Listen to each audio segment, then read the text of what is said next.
welcome to my video on how to set up a passing quiz grade requirement in Thinkific.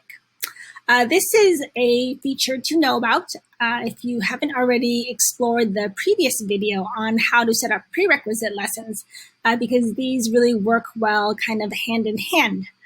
This lesson will show you how you can set up very easily and quickly a minimum passing grade requirement on a quiz for students enrolled in your course.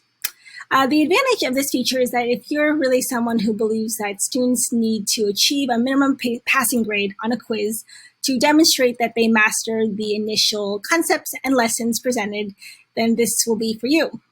This is great to sort of hold your students accountable and for you as an instructor, as a teacher, as a mentor, to show your students that you really care about their success and progress, and that you want to see them do well on the quiz and mastery of it in order to proceed. So what I'm going to do is sort of demo this, and it's very easy, and sort of show you the prerequisite lesson and how that kind of works hand in hand with this passing quiz grade requirement in Thinkific, and also how you can also utilize the randomized question bank in Thinkific on the quiz feature to sort of maximize the student learning experience. So let's get started. I'm going to log into your portal. I'm already logged into my Thinkific course, and I'm just going to pick one for demonstrations purposes. And as you see, I've already sort of went ahead and made this a little bit easier by already creating a quiz so that you can kind of see how it looks. If you're watching this and wondering what you should be doing next, pick a course and then pick a lesson in which you want to, week, module, chapter that you want to add a quiz to, and then create the quiz.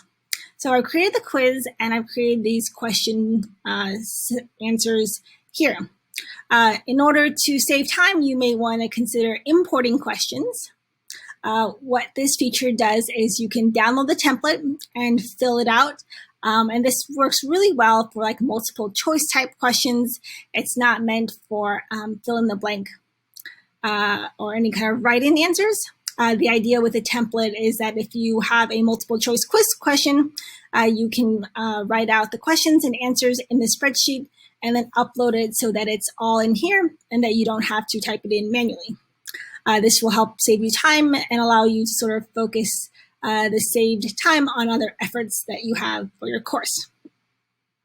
So let me just show you how easy it is and how some guidelines I have for a passing grade percentage.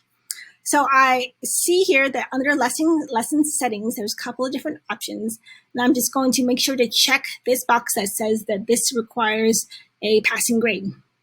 And I want to set it to 80% because I believe that, it's not necessary to have 90 or 100, but 80 is kind of like my benchmark as an instructor and as someone who's taught classes, that's kind of what I want to see in terms of mastery. And so you can change it to whatever you want, but I recommend 80. You can certainly go higher. The idea behind this is not to punish your students or penalize them. The idea behind this is that you just want to have them show and demonstrate mastery of all the concepts that you've taught in this specific chapter and or module before having been certified as completed this course. So like I said, there's a little bit of a caveat with this feature. When you enable the quiz requires a passing grade, what happens is, as they said here, is they will not be shown the question explanations. So what happens is, like, let's just say my question 1, I have all these questions and answers set up. But if I type something in this answer box, I'll save it just so you see it. And then what happens is that, and we'll preview this a little later, is that the student will not see the explanation when they're taking this course when you have the passing grade feature enabled. What you can do as a workaround, if you really want students to sort of pass and do well and really go the extra miles, that you can also, besides adding a passing grade here, you can also make all of these lessons, individual lessons, as a prereq. And so for that, you will want to watch the prerequisite video. So that the idea is that you can use both of those tools hand in hand to sort of maximize and support your students for a positive learning experience. The other feature then that I think will be helpful to you for quizzes is the randomized question bank.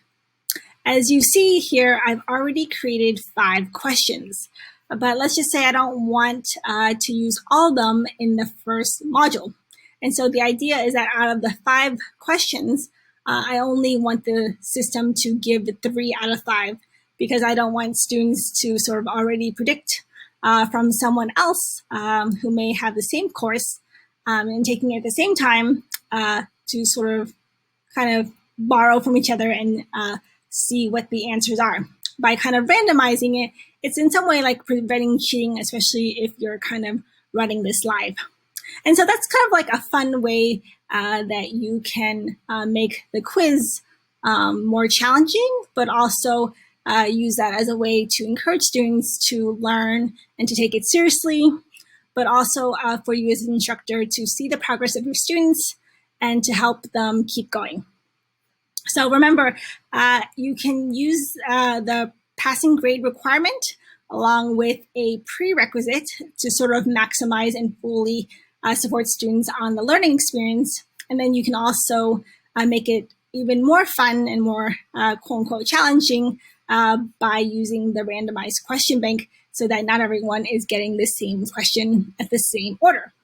And so the idea is like when you're teaching this live, for example, you want to really just, support students and show them that you really care about their progress and learning, that these are enhancements to really encourage mastery and not necessarily about punishing or penalizing if you don't achieve a certain percentage.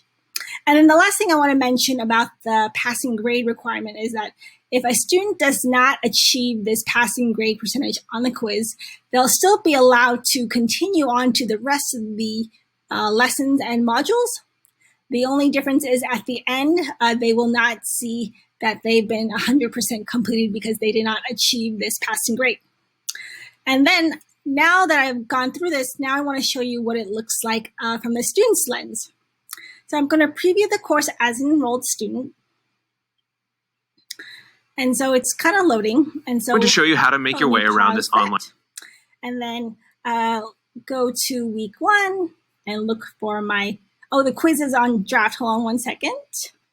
Okay, so now that you see, so it was on draft earlier, but now what I've done is made it live. So what I'll see is that I'll have this, it'll be randomized, so I may have 5 questions, but I won't know what questions I'm going to get first. So I'll just pick an answer, A and B, and then confirm, and so it's correct. But let's see what happens at the end when I don't get it right. And then let's just say this is none of the above. And I'll see that this answer is not correct. And then what happens is at the end is that what is going to, I will not get 100% completion rate because this quiz question response was incorrect. So remember, if you want to use this, I recommend using it along with the prerequisite lessons because it supports your student along their learning journey and maximize the student learning experiences. And it really shows how much you really want to encourage and support mastery. Remember also that you have the feature of the randomized question bank. And then the last but not least is to remember to go back and make sure that this is the draft box is unchecked so that you can preview and see the actual quiz questions as an enrolled student. So I hope this video helps. Let me know if you have any questions. Give this video a like. Subscribe, let people know, and send me a comment or question if anything is unclear, or if you have suggestions for other videos, and or how I can help. I'm really glad to help. So thank you again, and talk to you soon.